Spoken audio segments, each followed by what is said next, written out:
Hello friends, NS education YouTube চ্যানেলে সবাইকে welcome জানাই। এই মুহূর্তে আমরা যে গুরুত্বপূর্ণ এবং বিগ ব্রেকিং আপডেটের দিকে নজর রাখবো সেটি হচ্ছে এসএসসি শিক্ষক নিয়োগ আপডেট। এই এসএসসি শিক্ষক নিয়োগ আপডেটের কিন্তু ব্যাক টু ব্যাক ভিডিও আমাদের চ্যানেলে রয়েছে। তো আজকে আবার আরও একবার কিন্তু আমরা প্রেজেন্ট করতে চলেছি সেই অযোগ্যদের তালিকা। তোমরা যারা প্রত্যেকেই চাইছিলে যে প্রত্যেকটা গ্রুপের অযোগ্যদের তালিকা, সেটা অলরেডি আমরা টেলিগ্রাম চ্যানেলে পাবলিশ করে দিয়েছি। তো আমি তোমাদেরকে বলে দিই, আজকে আমরা তোমাদের সামনে অন স্ক্রিনে তুলে ধরার চেষ্টা করব সেই অযোগ্যদের তালিকা, যেখানে রয়েছে একাদশ দ্বাদশ। এই একাদশ দ্বাদশ মানে 11-12 যে অযোগ্যদের লিস্ট, সেখানে কাদের কাদের নাম রয়েছে আমরা সেটা তোমাদের সামনে অন স্ক্রিনে তুলে ধরার চেষ্টা করব। তো সেই অযোগ্যদের যে লিস্ট, যেটা একাদশ এবং দ্বাদশ, সেখানে বেসিক্যালি আমরা দেখতে পেয়েছি যেটা ওএমআর ইস্যুজ রয়েছে এবং ওএমআর যে কারচুপি তো রয়েছে প্লাস র্যাঙ্ক জাম্পিং রয়েছে। সঙ্গে কি রয়েছে? সঙ্গে আরো রয়েছে সুপার নিউমেরারি পোস্ট ক্রিয়েট করার, যে পর্ষদের তরফ থেকে যে সুপার নিউমেরারি পোস্ট যেটা ক্রিয়েট হয়েছিল তারও কিছু লিস্ট রয়েছে।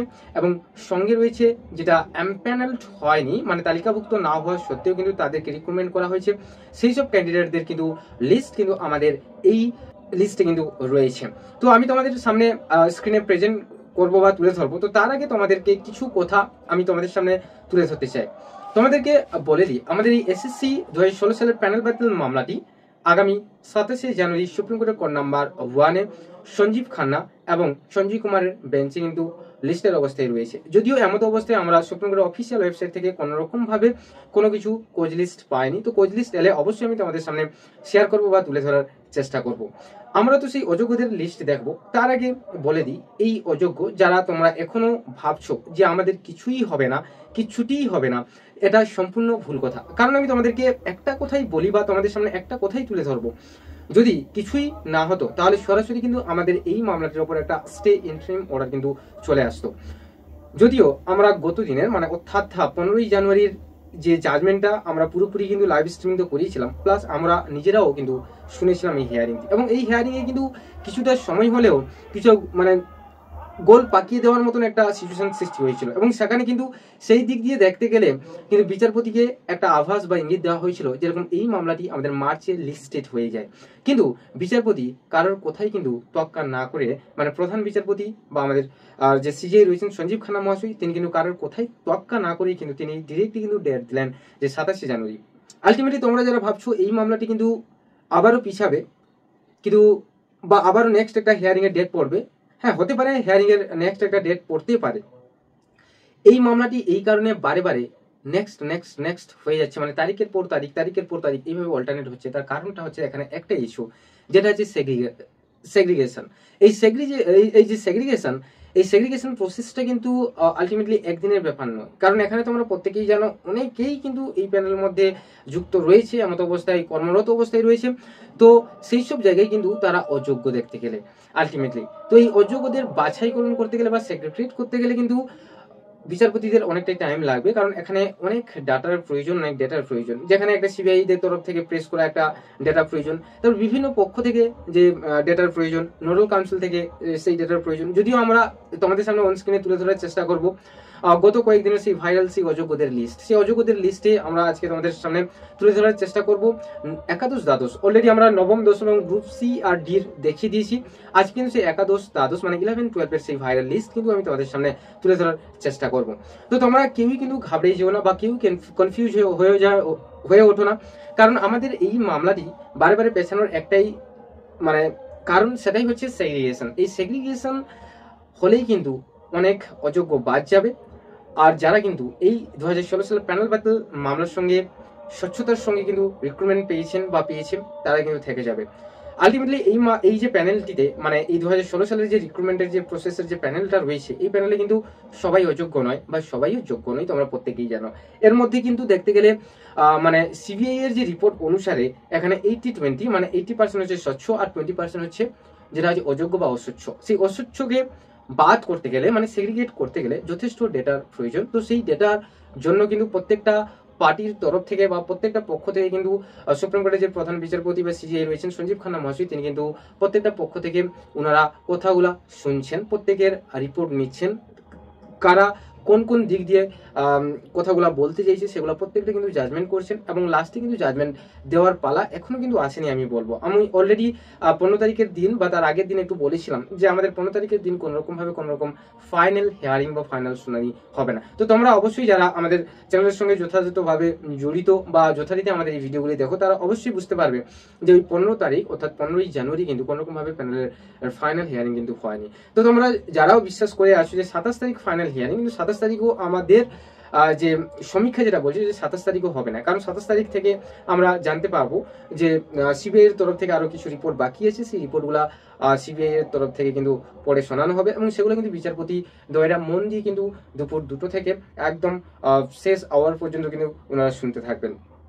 তো যাই হোক, এটাই ছিল এই এসএসসি 2016 সালের প্যানেল বাতিল মামলাকে কেন্দ্র করে একটা লেটেস্ট নিউজ। এবং তোমাদেরকে বলে দিই, আমরা অনস্ক্রিনে এই মুহূর্তে কিন্তু ফুটিয়ে তোলার চেষ্টা করব আমাদের সেই অযোগ্যদের লিস্ট, যেটা হচ্ছে 11-12 মানে একাদশ দ্বাদশকে কেন্দ্র করে 2016 সালের এসএলএসটি মামলাটি হয়েছে।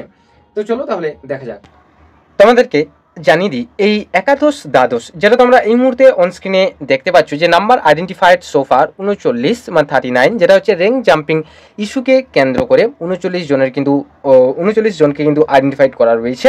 এবারে তার মধ্যে এই যে রিমেইনিং দেওয়া রয়েছে এবং রিমার্কস করা রয়েছে, all identified rank jumping cases আর post expiry of the panel, মানে প্যানেল পোস্ট এক্সপায়ার হওয়ার পরে কিন্তু এটা হয়েছে। তারপরে আমরা যদি এখানে আরেকটু চলে আসবো, আরেকটা যেটা রয়েছে যেটা হচ্ছে ক্যান্ডিডেটস। এখানে তোমরা দেখতে পাচ্ছ যে ক্লাস 11-12 মানে একাদশ দ্বাদশ, যে candidates identified by CBI in OMR issue, যেটা 907 জনকে ইস্যু করা রয়েছে, এবং রিকমেন্ডেড আউট অফ 907 কেসেস যেটা রয়েছে তার মধ্যে 771 জনকে কিন্তু পিক আউট করা রয়েছে, বা তার মধ্যে 771 জনের কিন্তু লিস্ট বেরিয়েছে। প্রথমে আমরা যদি স্ক্রল ডাউন করে চলে যাই, তাহলে আমরা দেখতে পাবো এখানে যে নবম দশম তো রয়েছে। তারপরে যদি আমরা চলে আসি একটু নিচের দিকে, তাহলে আমরা কিন্তু এখানে অনস্ক্রিনে দেখে নেবো বা দেখার চেষ্টা করব যে 11-12 এর আমরা দেখার চেষ্টা করব। ঠিক আছে, আমরা স্ক্রল ডাউন করে যাচ্ছি। তো আমাদের অবশ্যই আমরা গ্রুপে টেলিগ্রাম চ্যানেলে কিন্তু দিয়ে দিয়েছি। তো তোমরা দেখতে পাচ্ছ এখানে যে list of 39 candidates of classes 11-12 rank jumping issue of first SLST 2016। তো এখানে এসএল নাম্বার, রোল, ক্যান্ডিডেটস এবং সাবজেক্টস দেওয়া রয়েছে। এবার এই রোল নাম্বারটা তোমরা দেখতে পাচ্ছ, আমি একটু ব্লার করে দেওয়ার চেষ্টা করব। তো ক্যান্ডিডেট টিনা রয় এবং সাবজেক্ট প্রত্যেকের দেওয়া রয়েছে। সেকেন্ড যে রয়েছে রাকেশ প্রামাণিক, হিস্ট্রি সাবজেক্ট রয়েছে। তো ফোর্থ বা থার্ডের যে রয়েছে খুশি সাহা, যার হচ্ছে ফিলসফি। এই করে একের পর এক কিন্তু 39 মানে 39 জন কিন্তু ক্যান্ডিডেটের আমরা কিন্তু নাম পাবো ভেরিয়েন্ট সাবজেক্টের ওপর, যারা অযোগ্য বলে এখনো পর্যন্ত কিন্তু ঘোষিত অবস্থায় রয়েছে, যেটা সিবিআই এর লিস্টে কিন্তু প্রকাশিত হয়েছে। তারপরে যদি আমরা 11-12 এর আরেকটা জায়গায় যদি স্ক্রল ডাউন করে আমরা যাব, তাহলে এখানে কিন্তু আমরা দেখতে পাবো, এই যে তোমরা দেখতে পাচ্ছ এখানে যেটা ওএমআর মিসম্যাচ ইস্যু, যেটা হচ্ছে list of 771 recommended candidates of class 11-12 in OMR mismatch issue of first SLST 2016, যেখানে serial number, applicant name, roll number এবং সাবজেক্টস। এখানেও দেখছো ভেরিয়েন্ট সাবজেক্টে কিন্তু ওদের ওএমআর মিসম্যাচ ইস্যু রয়েছে।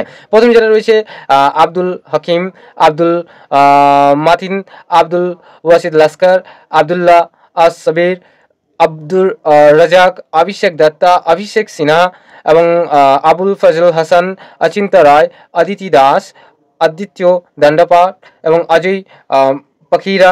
এই করে কিন্তু একের পর এক টোটাল আমরা যদি স্ক্রল ডাউন করতে থাকি, তাহলে টোটাল আমরা দেখতে পাবো কিন্তু 771 জনের কিন্তু নাম এখানে কিন্তু লিস্টেড অবস্থায় রয়েছে। তো আমাদের মনে অনেকে প্রশ্ন যে আরও তো লিস্ট রয়েছে, সেই লিস্টগুলো কোথায়? দেখো, যে লিস্টগুলো আমাদের কাছে এসছে সেই লিস্টগুলো কিন্তু আমরা তোমাদের সামনে অনস্ক্রিনে শেয়ার করার চেষ্টা করেছি বিগত দিনেও, এবং আজকেও আমরা সেই লিস্ট শেয়ার করে চলেছি। যদিও আমরা জানি এই লিস্টটা ভাইরাল, কিন্তু এই লিস্টটা ভাইরাল হলেও এই ভাইরাল লিস্ট কিন্তু ওটার কিন্তু সত্যতা আমরা যাচাই করেছি, এবং এই সত্যতার ভিত্তিতে আমরা তোমাদের সামনে এই ইনফরমেশনটা তুলে ধরার চেষ্টা করছি। এটা কোনোরকমভাবে ফেক লিস্ট নয়, এটা কিন্তু সিবিআই এর দ্বারা প্রিপেয়ার করা একটা লিস্ট, যেখানে কিন্তু অযোগ্যদের নাম রয়েছে। যদিও তোমরা প্রত্যেকেই হয়তো বিশ্বাস করতে পারবে কি পারবে না আমি জানি না, যদিও এই লিস্টের সবকটার কিন্তু নাম নেই। মানে আমাদের যে প্রায় 8 থেকে 9 হাজার যেটা সিবিআই এর তরফ থেকে যে রিপোর্ট করা রয়েছে, সেই লিস্টে টোটাল 4টা গ্রুপ মিলে কিন্তু এই 7 থেকে 8 হাজার জনের নাম কিন্তু এখানে রয়েছে। তো তোমরা অনস্ক্রিনে একদম লাস্ট পর্যন্ত যদি আমরা চলে আসি, তাহলে দেখতে পাবে যে জুবারিয়া জামাল, যার হচ্ছে ফিজিক্স সাবজেক্ট, এও কিন্তু অযোগ্য বলে কিন্তু ঘোষিত হয়েছে। তো এই ধরনের যে শিক্ষক যেনারা রয়েছেন তাদেরকে এনএসজি এডুকেশনের তরফ থেকে আমরা কুর্নিশ জানাচ্ছি। কারণ কুর্নিশ এই কারণে যে আপনারা আপনাদের সঠিক যোগ্যতাটাকে না দেখিয়ে টাকার গরম দেখিয়ে বা টাকাটাকে পকেটে পুরে তো আপনাদের যে শিক্ষা ব্যবস্থাটা কিনে নেওয়ার যে প্রসিজিওরকে সেইটাকে আমরা কুর্নিশ জানাচ্ছি। কারণ সত্যি যারা যোগ্য তারা কিন্তু এখন বেকার বা বঞ্চিত। তো যাই হোক, সেদিকে আমরা কথা না বাড়িয়ে আমরা এই অযোগ্যদের লিস্ট দেখে নিলাম, যে টোটাল 771 জন এবং সেখানে যে 39 জন যেটা রয়েছে। তো তাদের কিন্তু আমরা এই মুহূর্তে 71 দ্বাদশের লিস্টটা আমরা অনস্ক্রিনে আবার রিপিটেড করে কিন্তু দেখিয়ে দিলাম। তো যাই হোক, আশা করি এই এসএসসি 2016 সালের প্যানেল বাতিল মামলাকে কেন্দ্র করে যদি আর কোনোরকম কোনো কিছু ইনফরমেশন থাকে, জেনুইন আপডেট থাকে, এবং যে কোচ লিস্টের ব্যাপারটা আমি একটু আগে বলেছিলাম, সেই কোচ লিস্টের যদি আপডেট কখনো এসে থাকে, তাহলে অবশ্যই আমরা তোমাদের সামনে অনস্ক্রিনে ফুটিয়ে তোলার চেষ্টা করব যথাযথ সময়, যখন এই cause list, daily cause list publish হবে সুপ্রিম কোর্টের কোড নাম্বার 1-এর অফিসিয়াল ওয়েবসাইটে। তো যদি তোমাদের এই ভিডিওটি ভালো লেগে থাকে তাহলে অবশ্যই একটু লাইক করে দিও, যদি ইনফরমেটিভ মনে হয়ে থাকে তাহলে অবশ্যই একটু নিজ ফ্রেন্ড সার্কেলের মধ্যে শেয়ার করে দিও।